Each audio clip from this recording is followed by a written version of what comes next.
Undercover professor here in the Quartzsite Desert. I'm in Skadden doing my annual camping trip here with my friends. And every year I bring out a bunch of equipment and I try it out to find out what works, what doesn't work.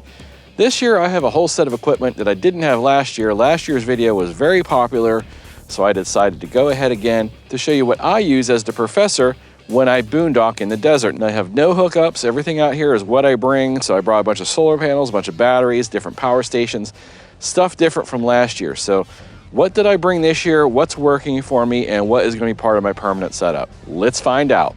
HOBOTECH. First, the elephant in the room, all these solar panels. Now I have tons and tons of solar panels here this year, and you don't even see the ones up on my roof. Let me tell you what they are and what each one does. First, I have a pair of 200-watt Bouge RV arch panels.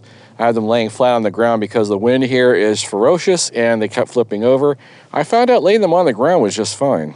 And here I have the EcoFlow 400-watt folding panel. Then I have the Blue Eddy 400-watt folding panel. Back there I have the Montech 400-watt folding panel. And this is a new one that I just purchased. It's an EcoSonic 60-watt. That is just for charging small power stations. And up here on the roof I have 600 watts of Bouge RV SIGS panels. So 200 watts each. I got 3 of them for 600 watts in total, and these are run in series.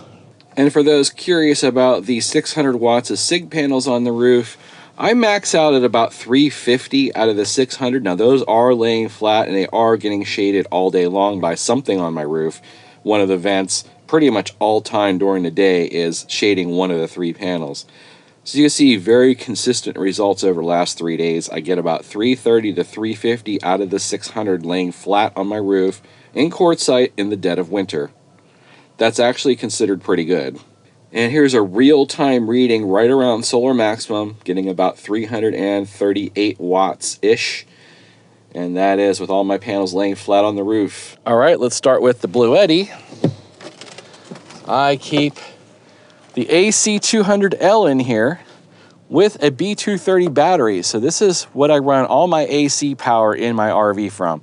So all AC power runs through my shore power cable, runs through my shore power cable up into here. So this acts like shore power. And because this has a 2400 watt inverter, I can run my microwave, my air fryer, pretty much everything can be run off of this in my RV. So I don't need to have a separate inverter installed, even though I do. The reason why I put this in here is because of all this extra battery. This gives me 4,000 extra watt hours of power that I normally cannot fit in the RV. So just a reminder, this is just AC power. DC power is a separate system. I'll show you that next. So coming into my RV under the stairs, I was able to squeeze in 3 100 amp hour lead time minis.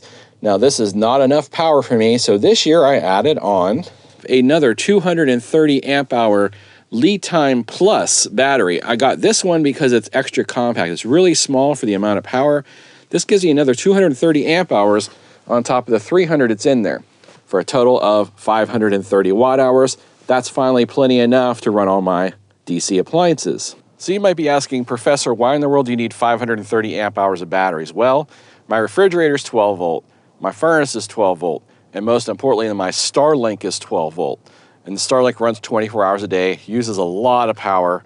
The refrigerator, I have the freezer maxed out to keep all of our frozen food very fresh.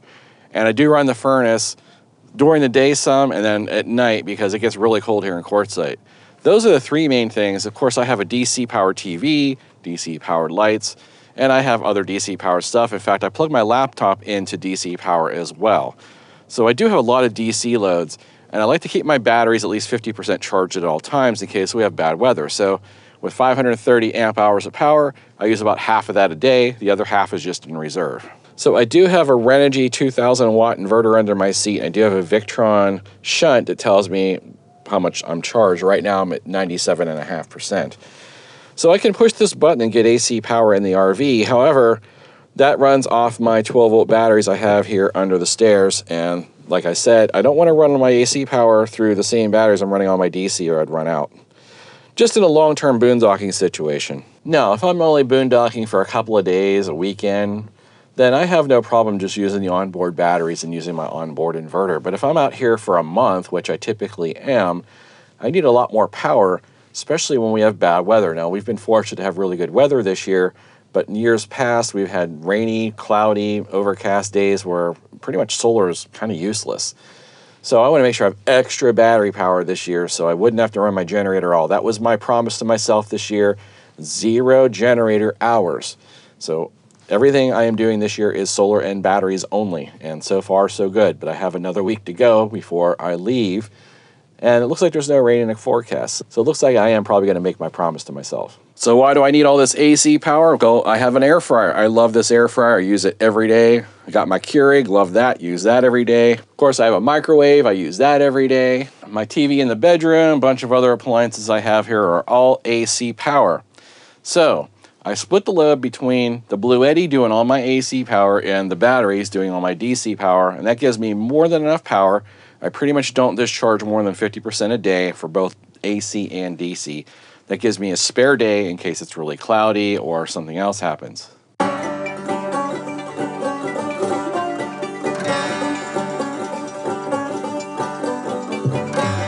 So the big question I'm going to get is the elephant in the room. How do I have all this hooked up? Okay, let's go over it. So this 400 watt Montech panel is in series with this 400 watt EcoFlow panel, which is in turn in series with this pair of Boujard V200. So all combined, these 3 sets of panels are 1200 watts. Now I'm getting about half of that. I'm getting about 670 to 700 watts between all these panels.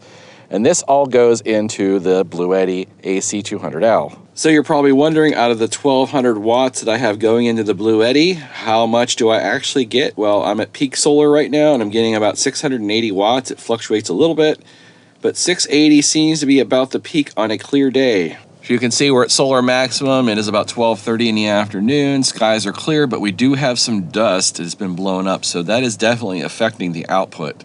And it's been like this all week. It's really not going to get any better. So what about this Bluetti 400 watt panel? This is by itself hooked into this Renogy 20 amp controller. You can see I'm pulling about 13, 14 amps right now.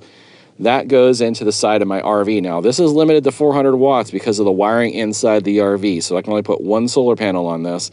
I figured I may as well use it, it's there. So one 400 watt panel goes in here and that charges my onboard batteries. So the onboard batteries gets charged by that. And my onboard batteries also get charged by the 600 watts on the roof. The 600 watts on the roof comes into this Victron MPPT controller and then goes and charges my batteries. Now this is something I just did yesterday. I'm going to cover this in a separate video. I converted my Starlink satellite internet system to DC. So this is a new router. All DC, it runs from 12 volts, which is converted to 48. Like I said, I'll do a separate video on that later for those of you interested. Last but not least is this 60 watt EcoSonic panel. I'll show you inside right now what that charges. Now the cord for the EcoSonic panel just goes into my side door because I don't really have any other entrances on the side to get it inside my RV. So coming in from the back of the door, plugged into this in the back, is the EcoFlow River 3 Plus. So this actually runs USB to my laptop, so I can use my laptop all day and all night just off the batteries that's in here. Now this does come apart, and I could charge my laptop from that. It hasn't come down to that yet because pretty much I get sun every day. It keeps it topped up. You can see the amount of dust we have in this area. Everything gets dusty. But right now I'm pulling in 31 watts and outgoing is 36. Now I've seen as much as 55 watts from that panel, so that's actually pretty darn good. And what else we have here is the Bluetti EB3A. And the reason why I even brought this is good for wireless charging on my phone. It's the only one I have left that has a wireless pad on the top. So basically I just keep my phone up there, keeps it charged. But this has that sucky 8mm port, which I brought a cable with me. It didn't work. I think it's not fitting right, so it's not charging this. So I do have to charge this from AC power. So I'm not really using it much this year. I've used it for running my water pump to pump water into the RV because when I'm out here boondocking, I run out of water pretty quickly. So I just have water jugs and I use this to power a pump. Maybe I'll do a separate video on that. But I'm not really using this too much this year.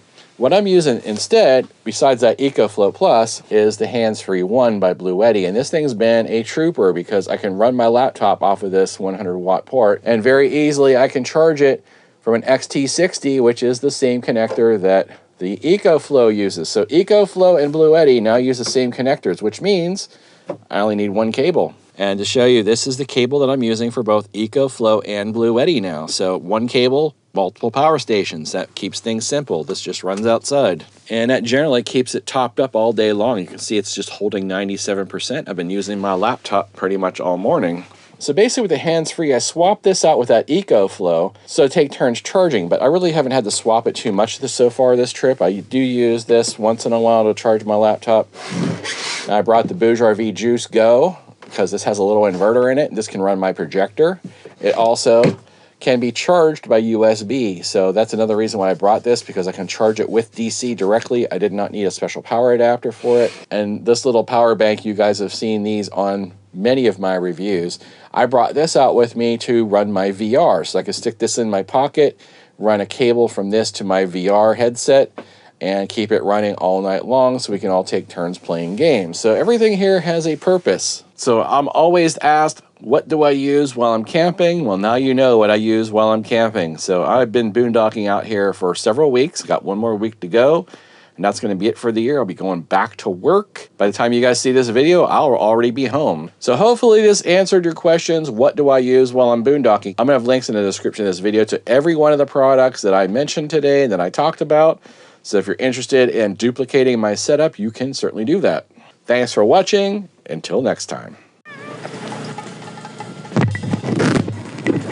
Odin commands you to like and subscribe, and clean my litter box. So for those of you screaming out there, why do you have those panels flat and those ones tilted? It's going to make a huge difference. Let me show you how little of a difference it makes. So here we are doing 678 watts. This is solar maximum. Solar is, right now, I use the Photographer's Ephemeris app to determine that 1245-ish is solar maximum. So here's one of my flex panels laying flat on the ground. Let me angle it up towards the sun, and we'll see the difference in power. All right, now we're getting 700. So it's a 30-watt difference. Doesn't really make that much of a big deal when you got 1200 watts. And now I laid it flat. We're going back to about 680, 682, laying flat. So the difference is only about 20 watts, 30 watts maximum. And that would be between two panels with 1200 watts of solar. It's not worth the hassle trying to keep these things upright in the wind. We've had some crazy wind, and I just gave up trying to tilt them without them flipping over and flying away. So this is what I got quartzite. I'm topping up my batteries every day, so I really don't care if I'm not getting every single watt.